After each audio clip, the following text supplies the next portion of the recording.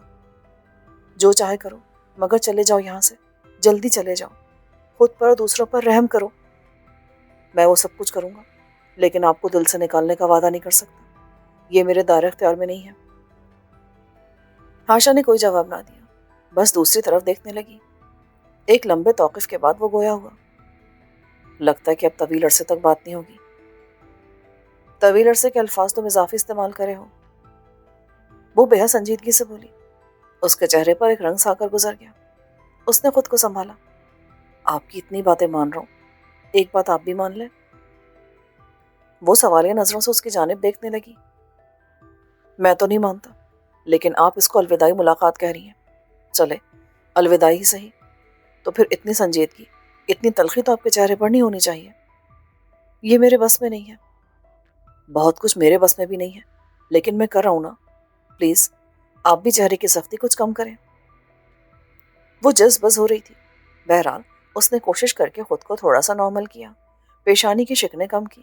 وہ اس مرحلے پر بات کو بگاڑنا نہیں چاہتی تھی۔ گفتگو کے آخر میں اس نے غیاث کے اصرار پر اپنے اوپر جبر کیا اور اس کی طرف دیکھ کر الوداعی انداز میں ہاتھ ہلایا۔ اسے خدا حافظ کہا۔ وہ نہیں جانتی تھی کہ یہ منظر ایک کھڑکی کی اوٹ سے کوئی دیکھ رہا ہے۔ ابھی خدا حافظ کہنے کا مرحلہ مکمل بھی نہیں ہوا تھا کہ کمرے کے بند دروازے پر زوردار دستک ہوئی۔ اس کا دل دھک سے رہ گیا۔ کون؟ اس نے لرزتی آواز سے پوچھا۔ دروازہ کھول۔ باہر سے عدیل کی پھنکارتی ہوئی آواز سنائی دی۔ اس نے موبائل ایک طرف رکھا اور دروازہ کھولا۔ عدیل کا چہرہ انگارہ ہو رہا تھا۔ وہ اسے دھکیلتا ہوا اندر آ گیا۔ کیا ہو رہا تھا؟ کچھ نہیں، سونے لگی تھی۔ فون کس کو کر رہی تھی؟ اس نے پوچھا اور پھر تیزی سے ارد گرد نگاہ دوڑائی۔ بستر پر سے ہاشا کا فون اٹھایا اور واٹس ایپ دیکھا۔ بھائی، یہ کیا کر رہے ہیں آپ؟ اس نے عدیل سے فون واپس لینے کی کوشش کی۔ وہ آخری کال دیکھ چکا تھا۔ یہ کیا ہے؟ کیا ہے یہ؟ اس نے اسکرین ہاشا کی آنکھوں کے سامنے کی۔ اس سے پہلے کہ وہ کچھ کہتی، ایک زناٹے کا تھپڑ اس کے گال پہ پڑا۔ آنکھوں میں ستارے سے ناچ گئے۔ وہ لڑکھڑا کر صوفے پر گری۔ عدیل کی گرج اس کے کانوں سے ٹکرائی۔